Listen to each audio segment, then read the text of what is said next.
Amém. Mateus capítulo 27, versículo 45 e 46. Quem achou, diga graças a Deus. Diz assim o texto sagrado: E desde a hora sexta houve trevas sobre toda a terra, até que horas? Nona. E perto da hora nona exclamou Jesus em alta voz, dizendo, vamos dizer todos, Eli, Eli, lama sabachthani, isto é, Deus meu, por que me desamparaste? Louvado seja o nome do Senhor. Pai, mais uma vez, ó Deus, oramos a Ti, que o Senhor tome a direção, ó Deus, tome o controle, que já é Teu, mas que de maneira alguma, ó Deus, eu passe na Tua frente, mas que o Senhor esteja à dianteira, que a motivação, ó Pai, seja o amor, ó Deus, e com temor e tremor, ó Pai, usa-me pela Tua misericórdia, em nome de Jesus, amém, e graças a Deus. Amados, foram muitos os acontecimentos, preste atenção, em torno da vida de Cristo, desde a primeira profecia proferida pelo Pai, que foi quando o homem pecou no jardim do Éden, quando Deus falou à mulher, porém inimizade entre a tua semente, né? O teu descendente e a sua descendente. Este te ferirá a cabeça, referindo à semente da mulher, feriria a cabeça da serpente, e tu lhe ferirás ao calcanhar. Deus estava dizendo que a semente da mulher, ou seja, um varão que viria da mulher, esmagaria a cabeça da serpente. A primeira profecia sobre Jesus, dada pelo próprio Deus no Éden. E Satanás, que não é bobo nem nada, bem falou aqui o pastor Marcos, ele ao longo da história, ele perseguiu isso. Em várias nações, Satanás instituiu sacrifícios de criança, usou nações para exterminar. Quando ele soube que Jesus nasceu, ele usou Herodes para dizer aos magos que, olha, saiba onde está a criança que eu também quero adorar. Vocês conhecem. Mas muito antes, voltando lá no Egito, né, o adversário instituiu na cabeça de Faraó, olha, esse povo está ficando muito forte. Todo que nascer mulher deixa, se nascer homem mata. Foi o conselho de alguém, mas tudo por trás era Satanás trabalhando, dizendo, eu pego essa semente. Mas, amado, quando Deus está no controle, não tem para ninguém, nem para Satanás. A palavra diz, ainda antes que houvesse dia, eu sou, diz o Senhor, não há quem possa escapar das minhas mãos, operando eu, quem impedirá, diz o Senhor. De sorte, amados, que ao longo de toda a vida de Cristo, foi cercada de muitos acontecimentos. Todos os livros proféticos, de alguma maneira, falaram de Cristo. Nós encontramos no Salmo 22, nós encontramos Miqueias, nós encontramos Oséias, Isaías, chegou a ser denominado profeta messiânico. Muitas profecias sobre Cristo. E quando Cristo nasceu, sua vida foi cercada de acontecimentos, seu nascimento, sua vida, seu ministério, sua morte, que nós vamos falar nesta noite, e sua ressurreição. Mas de todos os atos da vida de Cristo, amado, o da morte foi mais emblemático.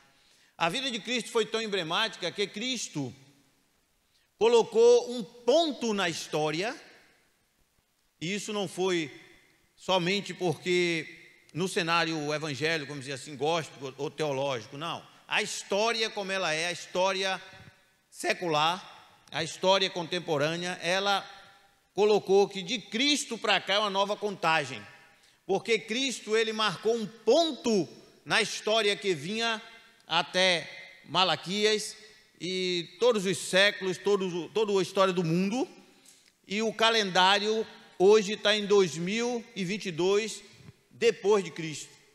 Isso é interessante porque quem nasceu de novo aqui, levante a sua mão, em nome do Senhor, que já nasceu de novo.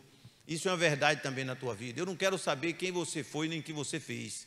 Eu quero saber que no dia que Jesus chegou na tua vida e na minha vida, Ele colocou um ponto final no passado e agora para frente começou uma nova contagem. Paulo disse, quem está em Cristo, nova criatura é. As coisas velhas já passaram, eis que tudo se fez novo. Louvado seja o nome do Senhor. De sorte, amados, que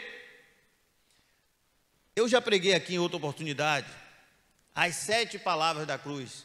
Esse título não é nem meu, o desenvolver, pela misericórdia de Deus eu fiz, mas eu ouvi primeira vez alguém pregar sobre esse tema, o falecido pastor que já está na glória, Enéas Tonini, pastor Marcos conhece, um pastor muito abençoado do passado.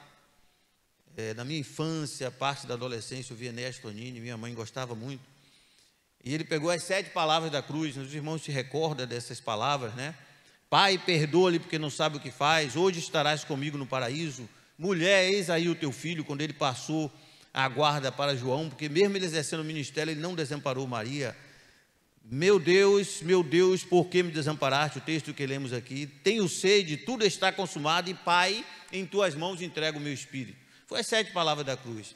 Mas nesta tarde, buscando a Deus, Deus me levou a falar sobre 7 acontecimentos da cruz. Aí não foi mais palavras, foram atos, fatos, que aconteceram em torno da cruz. Nós estamos no domingo de Santa Ceia do Senhor, participamos pela manhã, vamos participar também agora à noite.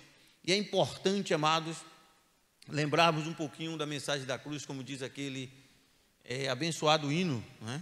Sim, eu amo a mensagem da cruz, até morrer eu a vou proclamar. É uma mensagem maravilhosa, porque quando nós entendemos a mensagem da cruz numa profundidade, isso muda a nossa vida completamente. E, amados, nesse texto aqui que nós lemos, houve trevas desde a hora 6ª até a hora 9ª.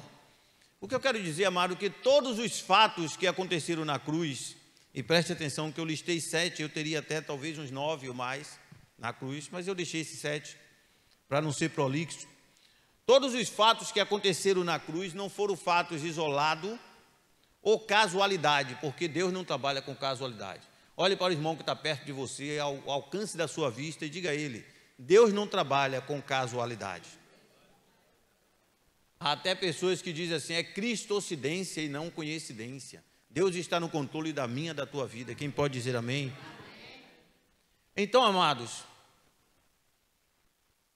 quando o texto diz, é o primeiro tópico, o primeiro acontecimento que nós vamos falar da cruz, que houve treva desde a hora 6ª até a hora 9ª, para que os irmãos entendam bem, essas horas são as horas no cronograma das horas dos hebreus, né, no hebraico. Então, a hora 6ª é o meio-dia e a hora 9ª, 3 da tarde. Então, amados, talvez lendo a Bíblia, você já leu, disse assim, houve trevas desde o meio-dia até 3 horas da tarde. Por quê? Tudo tem um porquê. Amados, naquele dia que Jesus estava morrendo, era o dia típico que os sacerdotes tinham que, entre as 2 tardes, como está no livro de Êxodo, a palavra entre as 2 tardes, é porque para os judeus, de meio-dia até 3 horas, era uma tarde. De 3 horas até 18 horas, segunda tarde. E Deus disse a Moisés, entre as 2 tardes, quer dizer, exatamente 3 horas da tarde, a hora chamada hora 9ª, que a igreja primitiva começou a guardar, tanto para ir ao templo como orar. Veja que o texto diz que Pedro orava no terraço a hora 9ª, quando desceu aquele vaso do céu e saiu o lençol, e tinha lá uma série de animais peçonhentos, e o Espírito disse, olha, mata e come. E ele disse, é imundo, Senhor, não chame de imundo que Deus purificou. Depois nós sabemos que ali era Deus trabalhando no coração dele para que a palavra fosse pregada aos gentios, que era tido para os hebreus como imundo. Também há outro texto que diz que na hora 9ª subia Pedro e João ao templo de Formosa, o templo que ficava em Jerusalém para adorar, para orar, quando aquele homem pediu uma esmola. E ele disseram assim, eu não tenho ouro nem prata, mas o que tenho lhe dou, em nome de Jesus Cristo, levanta e anda. E aquele homem saltou e entrou no templo, glorificando a Deus de forma maravilhosa. De sorte, amado, que essa hora que era guardada pela igreja, está em cima dessa ordenança lá de Êxodo, entre as 2 tardes, na hora 9ª, 3 horas da tarde, tomarás um cordeiro sem defeito, examinarás e sacrificarás ao Senhor. Só que no dia que Jesus morreu, Deus providenciou que houvesse trevas na terra para que o sacerdote não pudesse cumprir essa ordem. Quem pode dizer aleluia? Só podia ter um cordeiro naquele dia. O cordeiro eterno de Deus já estava na cruz do Calvário. E Deus impediu que aquele ritual fosse feito. Houve trevas, amados, como nunca houve, diz o texto sagrado, e os sacerdotes não puderam, não enxergavam. Como é que eu vou examinar? Eu vou ser fulminado, porque eu posso pegar um cordeiro com defeito, eu posso pegar um cordeiro manchado, de sorte que ninguém pôde se mover. E da hora sexta até a hora nona, houve trevas. Quando passou a hora nona, não podia mais cumprir, porque não podia cumprir 3h01, tinha que ser às 3h em ponto. Então, naquele dia, só teve um cordeiro que foi levado ao Santo dos Santos, não o Santo dos Santos do templo físico, pelos sacerdotes, mas o Santo dos Santos, que Jesus entrou uma vez para sempre com seu sangue na presença do Pai. Louvado seja o nome do Senhor. De sorte, amados, que nós temos o segundo acontecimento que eu quero abordar. O pai abandona o filho pela primeira vez na história. Primeira e única. Porque o texto de João, capítulo 1, diz: no princípio era a palavra, o verbo, e o verbo estava com Deus, e o verbo era Deus. Todas as coisas foram feitas por ele, e sem ele nada do que foi feito se fez. E ali fala um pouco, João, da eternidade de Cristo com Deus desde o princípio. Esse princípio aí, amados, não dá para mensurar, pode ser bilhões de anos atrás, nós não sabemos aqui dizer, é um tempo não crono e até não kairos, mas o tempo eterno de Deus, onde não se conta tempo, eternidade não se conta tempo. Ele estava desde o princípio com Deus, disse João.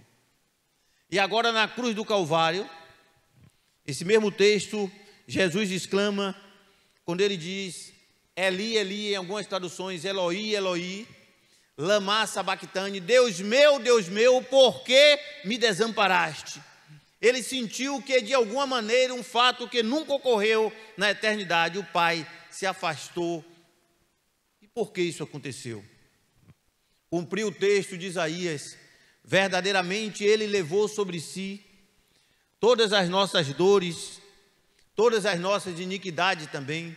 O castigo que nos traz a paz estava sobre ele, e pelas suas feridas nós fomos sarados. Louvado seja Deus. Naquela hora o Pai estava saindo, porque a iniquidade de toda a humanidade estava indo sobre o Filho, e como o Pai é puro e não pode suportar a iniquidade, o Pai se afastou do Filho para que ele exercesse o papel do Cordeiro, daquele que tomou os pecados da humanidade, para que todo aquele que nele crê não pereça, mas tenha a vida eterna.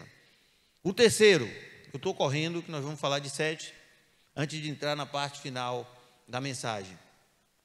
O texto diz lá em Mateus 35, repartiram as vestes.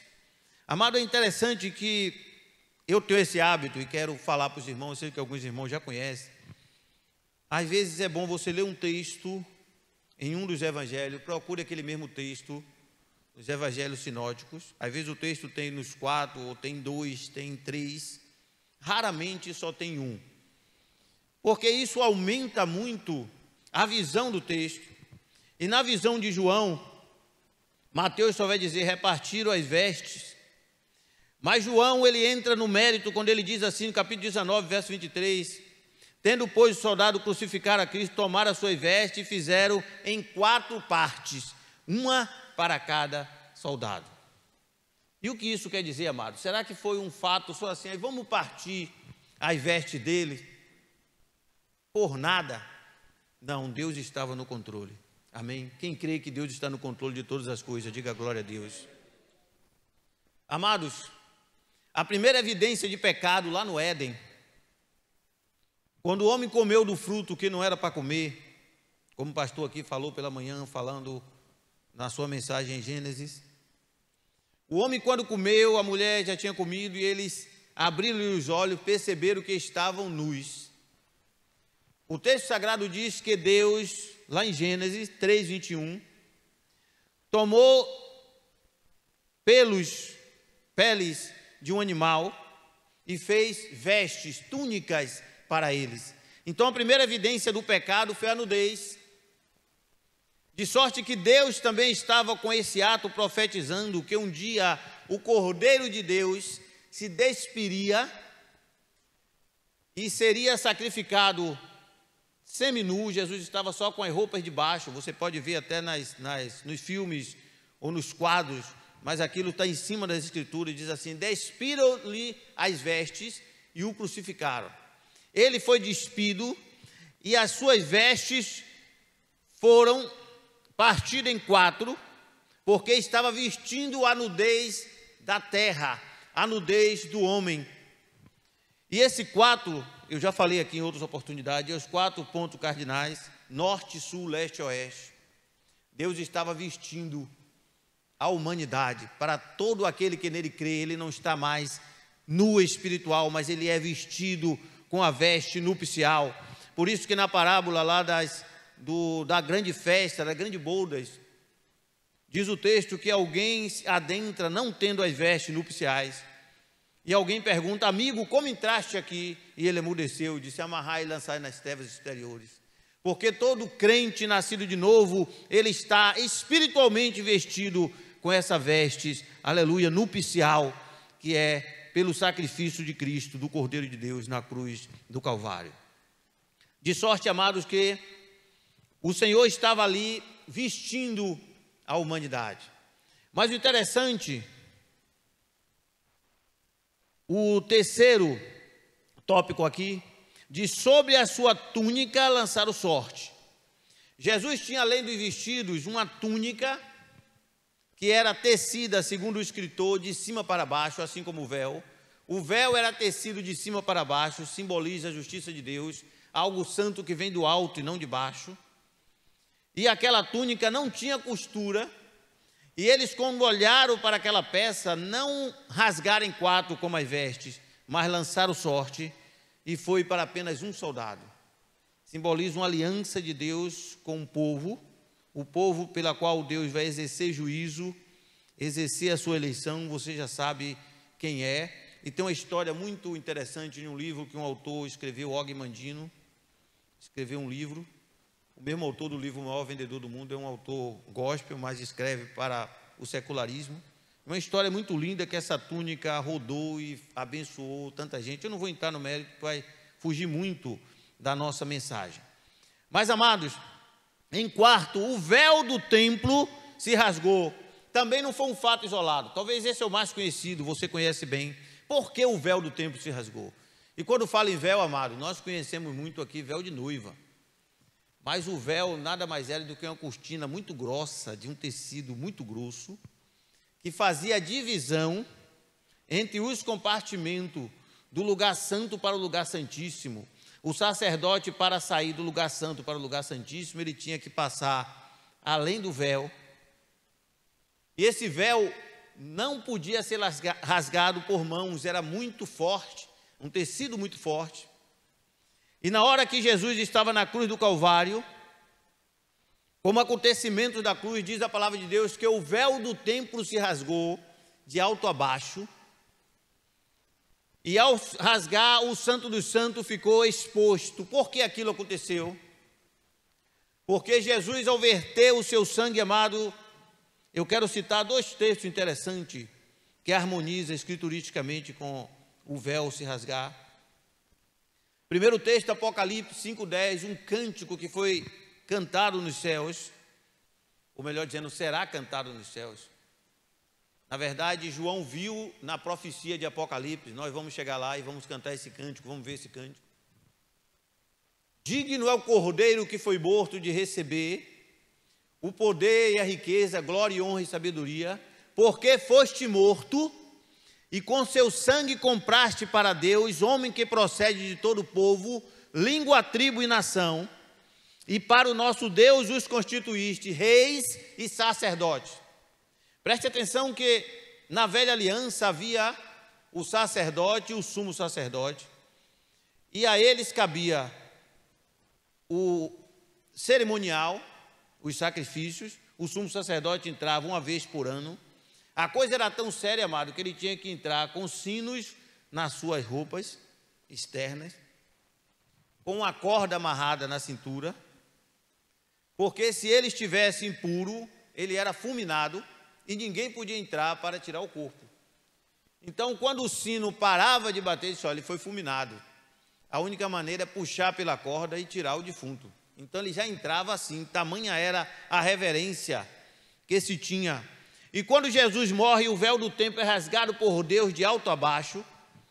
E aí o escritor aos Hebreus, de uma forma tão linda, lá no capítulo 10, a partir do verso 19, fechando esse texto de Apocalipse 5:10, ele diz: tendo ousadia ou autoridade para entrar no Santo dos Santos. Ele aí está falando comigo e com você, com todo nascido de novo.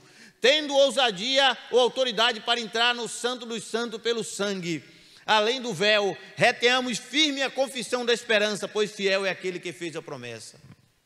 Quando você vem à casa do Senhor, ou quem sabe na sua casa, mas aqui é mais gostoso, amados, e você adora a Deus, você está fazendo o sacerdote, o que o sacerdote fazia, você está fazendo.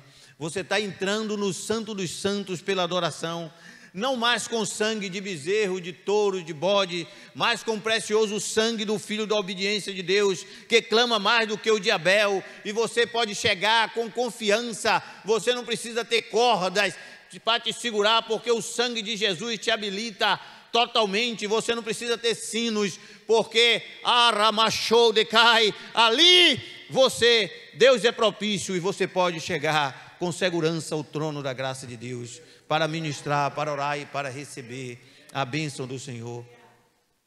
Aleluia.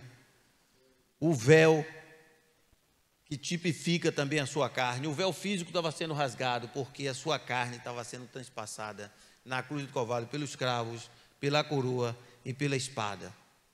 Ainda, amado, diz o texto que, nesse mesmo tópico 4, no mesmo versículo diz: o véu se rasgou, a terra tremeu e as rochas se fenderam. Por quê? Será que foi só um fato? Não, nada é em vão. Preste atenção, eu estou repetindo muito isso, porque quando a gente chegar no final, que eu aplicar a nossa vida, você vai entender o que Deus está falando. Nada é em vão. Você não é, quer que eu diria, cão sem dono, não. Você é ovelha com pastor. Você não está à deriva no mundo, não. Você está sendo guiado pelo Espírito Santo. Se sois filho de Deus, sois guiado pelo Espírito Santo de Deus. Nada acontece na minha, na tua vida em vão. Deus está no controle da tua vida, até mesmo naquilo que pareça adversidade. Deus está no controle da minha e da tua vida. Aquele que governa o universo com competência. E, amado, não é coisa pequena, não. Você sabe a quantidade de meteoros que passa aí pela terra? Alguns grandes, às vezes do tamanho da cidade de Nova York, ou do tamanho da cidade de Salvador, e muitas vezes os estudiosos dizem assim: vinha, mas daqui a pouco a rota mudou, passou distante. Os pequenos, a própria atmosfera da terra os consome. Você vê uma estrela cadente, não, um pedaço de rocha que passou, quando ele entra na atmosfera da terra, ele inflama, ele passa como raio e cai em algum lugar, mas pequeno. Mas os grandes, Deus tem guardado esse planeta, porque Ele tem um plano.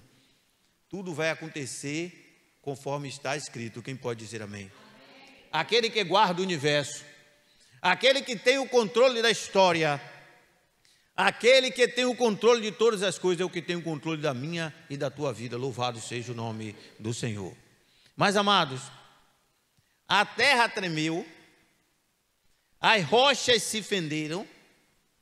Se você for olhar esse texto lá em Mateus capítulo 27, você vai ver que logo na sequência diz que corpos de santos, presta atenção, santos é pessoas que servem a Deus, que tinham morrido por aqueles dias. Deus primeiro abriu o sepulcro, eles não saíram, e o texto vai dizer que eles foram ressuscitados após Jesus no terceiro dia, porque Jesus tinha que ser primeiro, para que se cumprisse a seguinte escritura: Ele é a primícia dos que dormem, ninguém podia ressuscitar primeiro do que Ele. Mas Deus fez o seguinte: eu já vou tremer a terra, fender as rochas, já vou deixar aqui que esses santos fiquem tudo preparado aí. E quando Jesus ressurge ao terceiro dia, veja que esse fato acontece na cruz ainda, Ele ressuscita após Jesus, o versículo é muito claro nisso. E eles entram na cidade, eles voltam para os seus. Até quem diz assim, não, entrou na Nova Jerusalém. Não, na Nova Jerusalém não se entra com corpo terreno, só entra com corpo transformado. Isso aí só vai acontecer quando a trombeta soar. Diz Paulo, e os que morreram em Cristo ressuscitarão primeiro, nós que estamos vivos seremos transformados num abrir e fechar de olhos, e estaremos com o Senhor. Eles entraram na Jerusalém física e foram vistos por muitos, e Deus estava ali, também na cruz, fazendo este agir, este acontecimento. Em quinto, amado, esse é forte, viu? Talvez você nunca teve essa visão. Deram de beber vinagre misturado com fel, mas ele provando não quis beber. Mateus 27, 34. Por quê? Será que foi porque?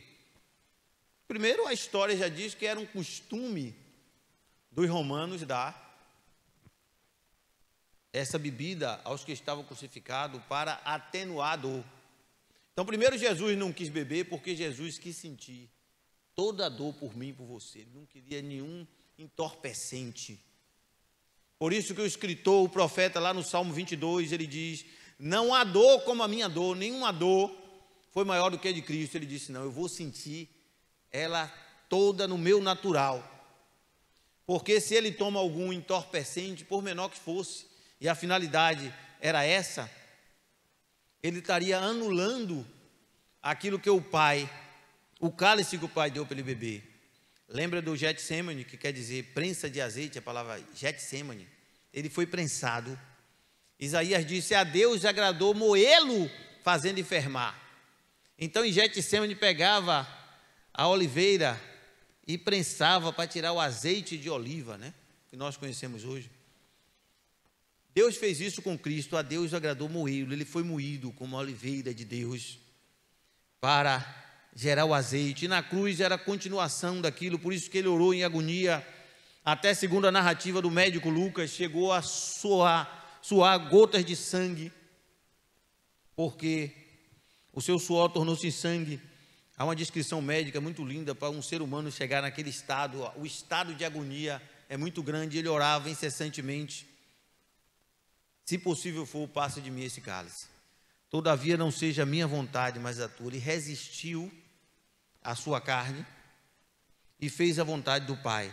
Então, quando lhe ofereceram o vinagre, ele não quis. Mas teve uma peculiaridade que os romanos, não era costume dos romanos, mas nem Cristo fizeram. Você vai encontrar na tua Bíblia que ofereceram o vinagre, o versículo lá de Mateus 34, diz vinagre com fel. Mas é importante o cristão estudar um pouco de grego e hebraico.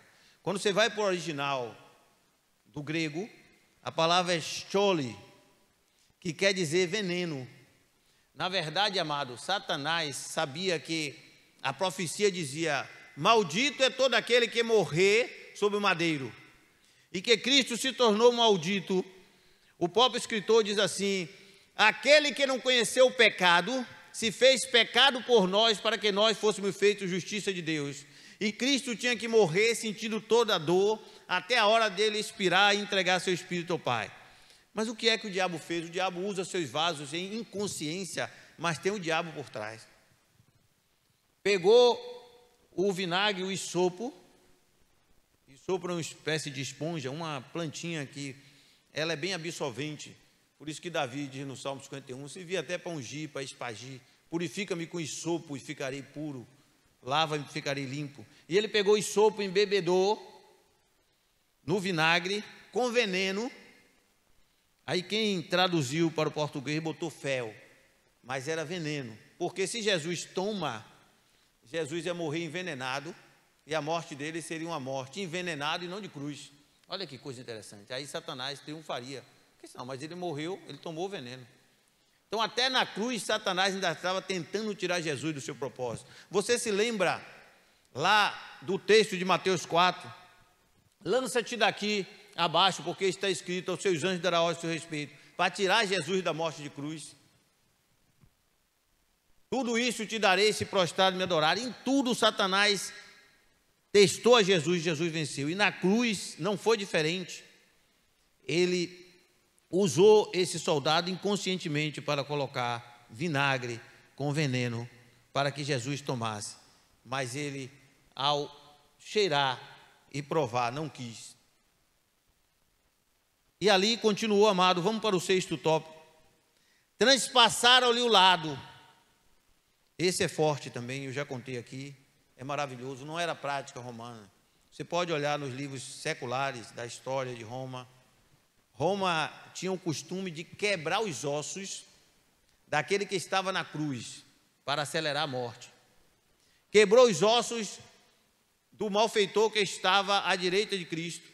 Já tinha se convertido, eu vou falar dele já já. É o 7º acontecimento. Aí, pela ordem, tinha que quebrar os ossos de Cristo, porque era a cruz do meio.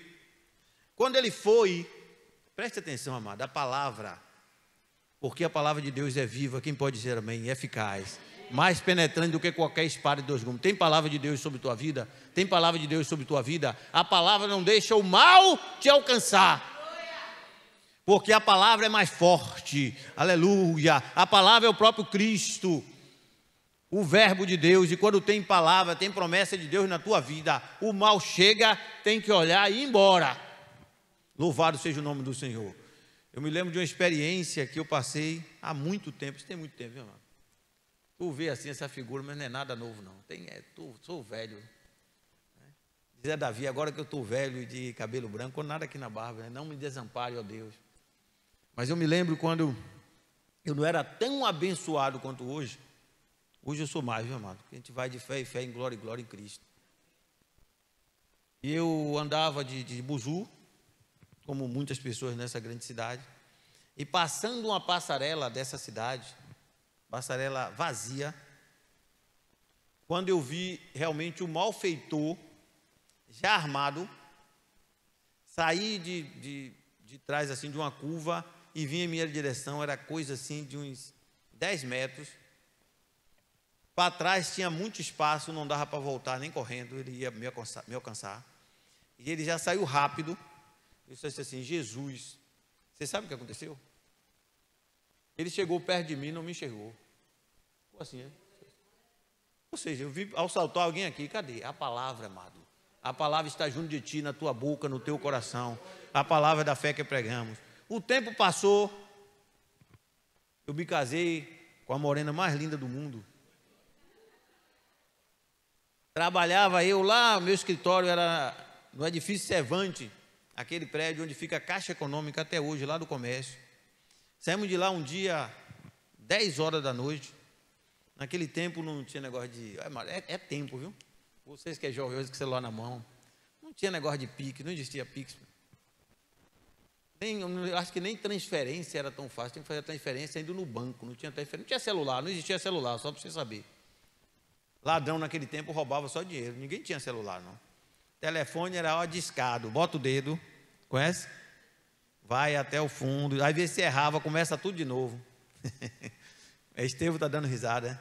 De certo, tu bem sabe, porque já era nascido, que grande é o número dos teus dias. Disse Deus a Jó. Amados, Josi lembra disso. Reservamos o dinheiro certinho do aluguel do apartamento que nós morávamos. Um bairro bem distante, quando está no ônibus, o malfeitor entra com a arma em punho. Diz ao motorista assim, ó, não reaja não, senão dou um tiro na sua cabeça, viu? Bora, todo mundo passa. Eu estava, talvez era a 2ª ou 3ª cadeira, já próximo assim à porta. Ele sai, roubou, estava eu sentado do lado de Josi, roubou a cadeira 1ª, 2ª, do lado do outro, passou por nós, o 3º, 4º, saiu, e nós não fomos assaltados e chegamos em casa com o dinheiro do aluguel. Quem pode dizer glória a Deus, aleluia? Esse negócio de servir a Deus, de ter palavra sobre a tua vida, amado, é maravilhoso. Esses são alguns que Deus nos percebe ver, porque muitos nós nem sabemos. Davi disse, os meus lábios relatarão as bênçãos da tua justiça e da tua salvação, todo dia, pois que não conheço o seu número. Outro dia Jairo me contou, não foi Jairo? Jairo estava levando um casal e o casal estava lá, engatilhando a arma no fundo, né? Jairo é motorista de Uber, dizendo, não, nós vamos ali e tal, e tudo, mas... Ele clamando por misericórdia e depois saíram e não tocou nele. Amado, é coisa séria. Servir a Deus é coisa séria. Diga aleluia. Aí, amados, aquele soldado quebra a perna do malfeitor da direita, Dimas. Tinha que quebrar o do meio, tinha a palavra, então a palavra é mais forte. Ele aí não fez nada, pulou, ele passou. Quebrou o do ladrão da esquerda, disse, agora não tenho mais ninguém para quebrar, eu tenho que voltar para o meio. Quando ele volta para o meio, nem ele sabe por quê. Se não se converteu, está agora, misericórdia, no lugar de tormento. Mas aquele homem teve que cumprir o que está a palavra. Tem um salmo que diz, transpassaram o meu lado. Ele não quebrou os ossos, porque tem outro texto que diz, nenhum dos seus ossos pode ser quebrado. Bíblia. Tome posse dessa palavra. Ele aí pega a lança e cumpre o que tem na palavra. E ele transpassa o lado de Cristo. E aí, o que é que acontece? Sai sangue primeiro e água. E sangue e água fala de uma coisa muito interessante, amado. Aqueles que são nascidos não só da água, mas do sangue. Está falando de mim e de você. Quando Deus viu que Adão estava sozinho e disse, vou fazer uma disjuntora. Deus fez Adão cair num sono profundo e abriu uma incisão no lado de Adão, tirou uma costela e dali ele fez a mulher. Quando Jesus estava na cruz, já tinha profetizado em vida, edificarei a minha igreja, o verbo no futuro, e as portas do inferno não prevalecerão contra ela. Ainda antes dele ressurreto, quando aquele soldado transpassou o lado, saiu sangue e água, estava nascendo a Rebeca de Isaac, a igreja do Cordeiro de Deus. Porque todo aquele que crê no seu sacrifício é nascido não só do sangue, mas da água. A água porque é a palavra, o sangue porque é o sangue de Cristo, que também é a palavra. Lá em Apocalipse diz que Jesus vestiu uma veste salpicada de sangue, cujo nome é a palavra de Deus. Essa palavra que ela é água para limpeza e ela é sangue para purificação. Por isso que a gente participa daqueles elementos daqui a pouco. E o vinho ou o suco de uva lembra o sangue, e o pão, o seu corpo, que foi moído por nós. Louvado seja o nome do Senhor. Em sétimo e último, amados, o texto diz que ele estava no meio de dois malfeitores. O da esquerda acompanhou a zombaria da multidão. Se és o Filho de Deus, desce da cruz, salva a ti mesmo e a nós também. Mas o que estava à direita, Dimas, disse, nós somos malfeitores, mas esse nenhum mal fez. E arrependido, aquele homem faz uma oração a Jesus. Senhor, só esta palavra aí, já diz muita coisa. Eu creio que tu és sobre tudo, tu és Senhor, tu és dono. Lembra-te de mim quando entrares no teu reino. Quem tem reino é rei. Diga comigo, quem tem reino é rei. Ele disse, tu és Senhor, dono de tudo, e tu és rei. Tu tem um reino. Era um ladrão inteligente, um malfeitor, mas ele cria na vida após a morte, cria na eternidade, no paraíso. E ele ouve de Jesus dizer, hoje mesmo estarás comigo no paraíso. Jesus até na sua morte estava ali trazendo vida, não só a todos aqueles que haviam de crer, mas ali ele estava mostrando com esse ato três coisas interessantes, amado, que derruba três grandes religiões dos nossos dias. Em primeiro lugar, há muitos que creem que quando morre, acabou. Estão completamente errados, porque se estivesse certo, Jesus dizia, não, mas agora não tem jeito. Você é malfeitor, só andou roubando, e agora, está morrendo, acabou. Jesus, que é a palavra, que é a verdade e a vida, que é o caminho, ele olha para aquele homem e diz, hoje mesmo estarás comigo no paraíso. Então, existe vida eterna, quem pode dizer glória a Deus? Morreu não acabou não, morrer é um grande começo, de glória para uns e de perdição e tormento para outros. Por isso que tem um texto muito interessante, que algumas pessoas que transcreveram a Bíblia, preste atenção, transcreveram a Bíblia, colocou um título em cima do texto, dizendo, parábola do rico e Lázaro. Mas na Bíblia original não tem título sobre o texto é um só. O texto do rico e Lázaro não é parábola, é texto. Pastor Daniel, qual é a diferença? Vamos lá para o português que você estudou na escola. Parábola, ela não pode usar nome próprio de pessoas. Toda vez que usa nome próprio, não pode ser parábola. Se cair numa prova de português, assim, o texto a seguir que você vai ler, qual é o gênero, qual é o tipo, é prosa, é tal, é parábola. E tiver nome de gente, se dizer parábola, você perde a questão. Então, como é que é parábola que diz assim? Estando Lázaro. Outra coisa, parábola não pode falar de um local real onde as pessoas viveram. Lázaro viveu na terra, o rico viveu na terra. Abraão foi o nome de pessoa que viveu na terra. Parábola não pode ter. Parábola tem que ser um conto alegórico, que você usa personagens fictícios.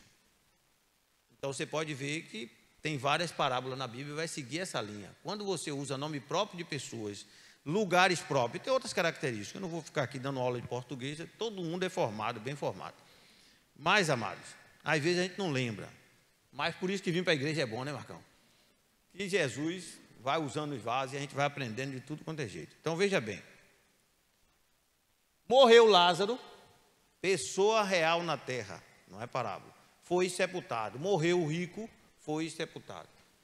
Estando Lázaro no seio de Abraão, pessoa que viveu na terra, não pode ser parábola. Eu não posso pegar o nome de pessoa na parábola. Estando lá, o rico em tormento, olha para cima e diz: Pai Abraão, permita que Lázaro molhe o dedo nesta água. Desça aqui e coloque na minha língua para refrescar, que eu estou atormentado nessa chama. Aí Abraão diz: há um grande abismo entre nós e vós. Quem está aqui não pode passar para lá, quem está para lá não pode passar para cá. Ele diz: permita então que eu volte para falar com meus irmãos, que se converta para não vir para esse lugar de tormento. Já queria ser missionário. Aí Abraão diz: eles têm Moisés e os profetas. Opa, nome próprio de novo, não pode ser parábola. Moisés e os profetas, que ouçam-os. Então ali Jesus estava revelando, amado, que existe eternidade, existe local de tormento, existe paraíso. E este homem aqui, muito sábio: Senhor, lembra-te de mim quando entrares no teu reino. Hoje mesmo estará comigo no paraíso. Vida eterna. Acabou com o materialista, acabou com quem ateu, com quem crê que morreu, acabou. Jesus aqui também derruba um princípio muito grande, o princípio da reencarnação. O cara foi muito mal, né? Jesus podia dizer: agora você vai voltar para pagar seu karma, você tem que voltar aqui para ver se você faz melhor, depois morre de novo, não. Hoje mesmo estarás comigo no paraíso. Existe um paraíso, existe um destino para aquele que crê direto para o caminho de Deus. Isso harmoniza escrituricamente com Hebreus 9, 27.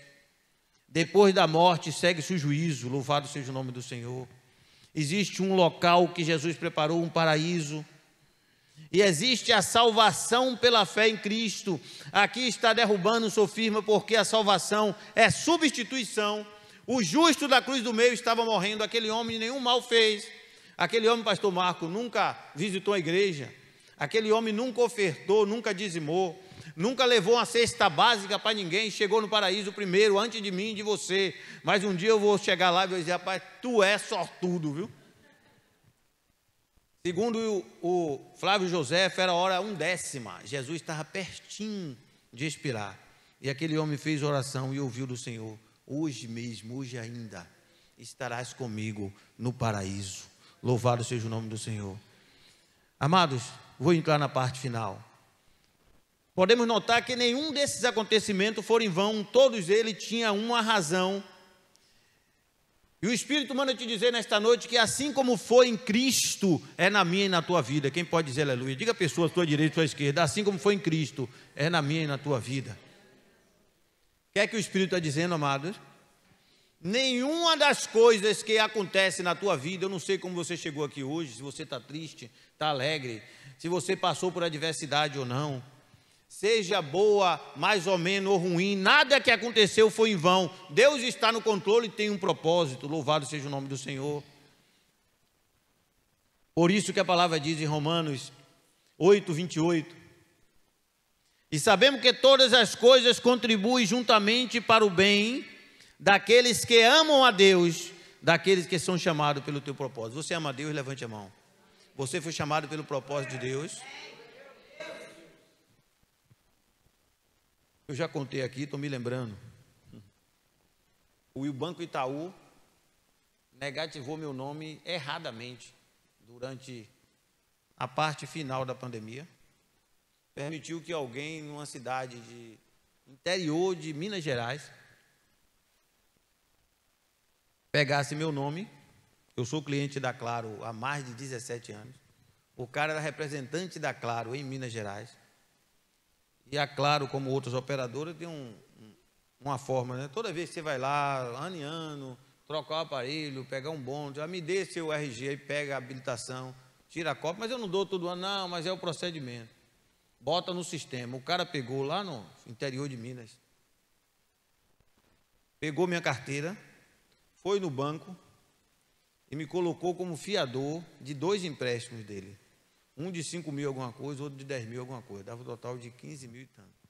Sem eu assinar nada. O banco não entrou em contato comigo.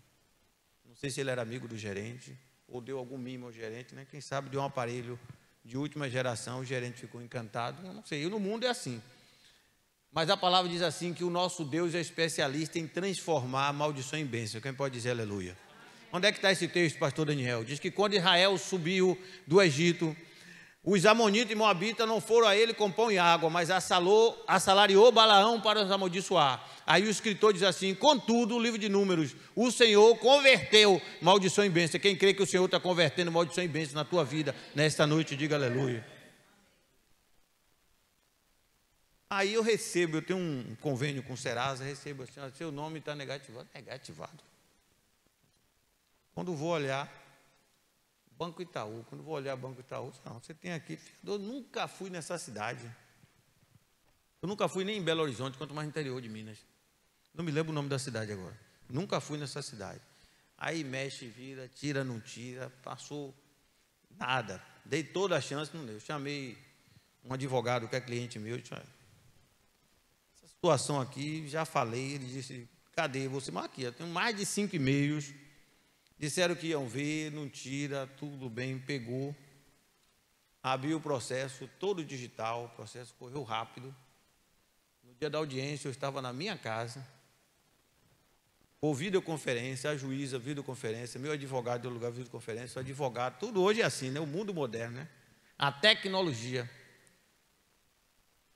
recheado de provas. Aí, na primeira audiência, o juiz condenou o Itaú a pagar os danos morais a mim, tirar imediatamente e pagar os danos morais. O danos morais era o valor exato da rescisão do meu office boy, que tinha mais de 14 anos de empresa e a rescisão era alta. Você entendeu aí? Todas as coisas cooperam. O Itaú estava sendo usado, rapaz. Já pensou seu murmúrio?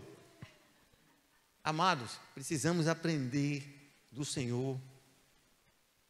E aí eu quero entrar bem rápido nessa homilética. Devemos observar os fatos que acontecem em nossa vida e sempre dar graças a Deus, porque Ele está no controle. Em 1 Tessalonicenses 5,18 diz: em tudo dai graça, porque essa é a vontade de Deus. Olha, amado, dê graça, porque se Ele está no controle, aquilo que parece ser mal, Ele vai transformar em bem para te abençoar. Louvado seja o nome do Senhor. Em segundo, é bem rápido agora. Vigie para não murmurar, porque a murmuração é o oposto do da graça. E a murmuração, ela é prima da incredulidade. Quando você murmura, você retrocede, você adia a bênção. Olhe para Israel no deserto, murmurava, sentia saudade do Egito. Segundo a arqueologia, amado, sair do Egito para Canaã era um caminho assim de mais ou menos... Eu me lembrei, pastor, que um tempo a gente já leu isso várias vezes. 3 meses no máximo, andando devagar, parando. 3 meses. Levou 40 anos no deserto, andando em círculo. Sabe por quê? Murmuração. Então, quando você murmura, você adia a bênção. Se eu murmurasse, a indenização até hoje não tinha saído. Eu confesso que eu me irei, porque irá não é pecado não. Irai-vos, mas não pequei. Não pequeis. Eu me irei, mas não murmurei. Lutei com as armas que o Senhor deu, fazia parte, e Deus deu vitória. Eu paguei a indenização sem tirar dinheiro do meu bolso. Louvado seja o nome do Senhor.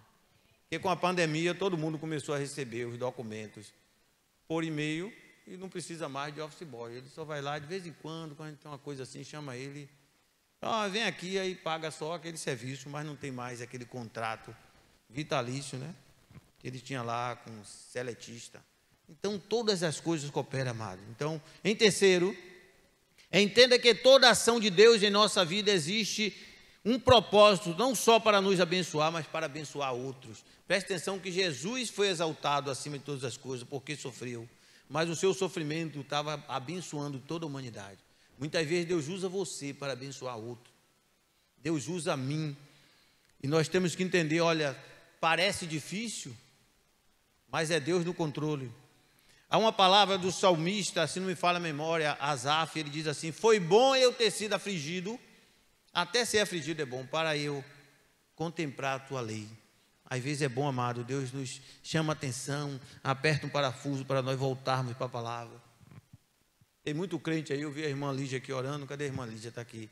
Tem muito crente aí, irmã Lígia, que Deus vai apertar o parafuso. Que já deu um tempo, disse assim, passou a pandemia, é para voltar. Está tudo em casa assistindo Fantástico. Aí Deus vai, aperta o parafuso um pouquinho. Hein, irmão Renato? Dá uma apertada assim. Aí o cara está dizendo, tenho que orar, pastor Marco, pastora Sandra, ore por mim. Pastor Marco, que não é bobo, não é bobo, nós vamos orar. Aí sabe qual é a oração que o pastor Marco vai fazer? Senhor, cumpre a tua vontade.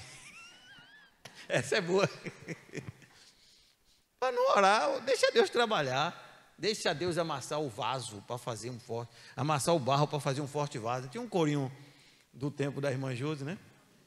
Deixa Deus amassar o barro para fazer um forte vaso. É um corinho. Mas é isso, né? Mas, amados, a irmã Alessandra sorriu, né? Tu conhece também, tu conhece lá de São Paulo. Mas, amado, Deus nos usa. Diz assim, para que todos sejam,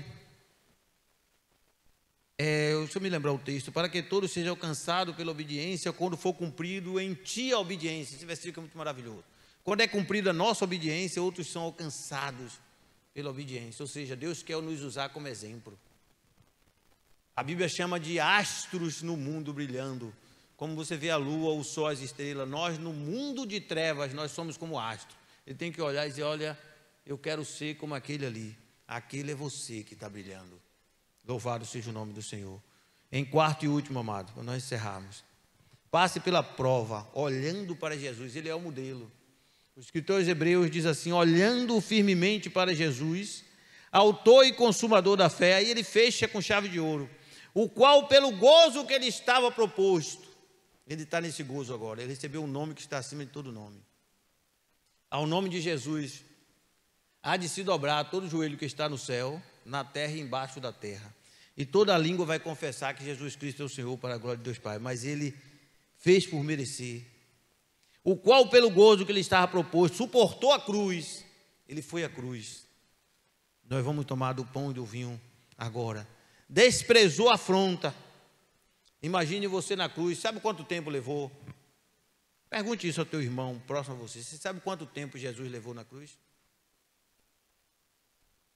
6 horas, amado. 6 horas. Foi da hora sexta até o finalzinho da tarde. O ladrão se converteu na hora 1/10 e na hora 12ª ele expirou. Agora você 6 horas na cruz com a mão cravejada de cravos imensos, coroa de espinho na cabeça, o sangue vertendo pelo rosto, transpassado no lado, os pés cravejados e um bocado de gente embaixo zombando. Se és o Filho de Deus, desce da cruz. Quando Jesus disse assim, Eli, Eli, lama sabactani, não ouviram direito, ele está chamando por Elias, Elias que o salve. É brincadeira.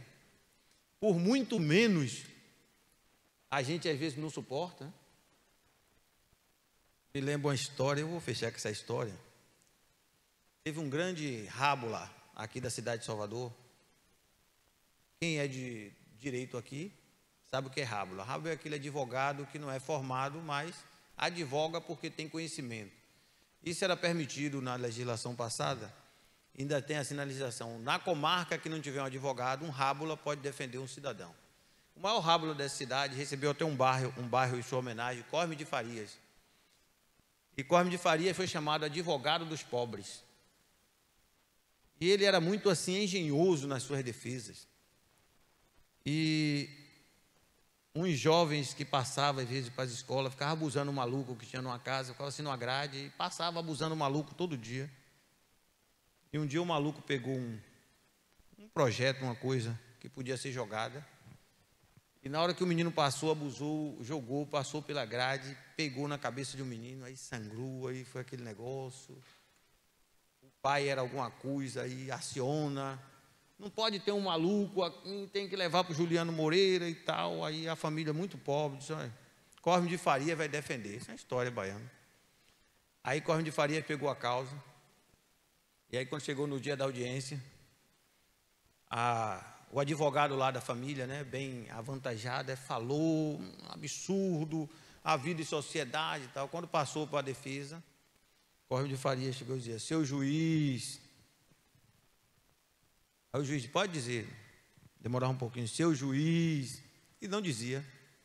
Levou uns 3 minutos assim, o juiz disse, bora rapaz, fala de vez, de hoje que você está aí, seu juiz não fala, seu juiz, o senhor que é uma pessoa de fé pública, bem assalariado, que tem tudo de bom, com 3 minutos eu fazendo seu juiz, o senhor perdeu a paciência. Imagine um maluco, todo dia os meninos passando, e disse, maluco, aí ganhou a causa. Está vendo você? Vamos ficar de pé, amado. Vamos lá, vamos louvar o Senhor, vamos orar por esse povo. Louvado seja o nome do Senhor. Amém, querido? Quem foi edificado nesta noite? Glória a Deus. Nós vamos estar orando para passar, pastor, para nós cearmos, contemplando o Calvário. Eu falei de 7 acontecimentos que não foi em vão. Deus está dizendo para você sair nesta noite sabendo, eu não sei o que é que você vai passar amanhã, eu não sei o que é que você está passando essa semana. Eu quero orar por você, mas tenha por isso mesmo certo, que aquele que está no controle, começou a boa obra, aperfeiçoará até o dia de Cristo Jesus. Você está sendo dirigido, conduzido, Deus está no controle da tua vida. Louvado seja o nome do Senhor.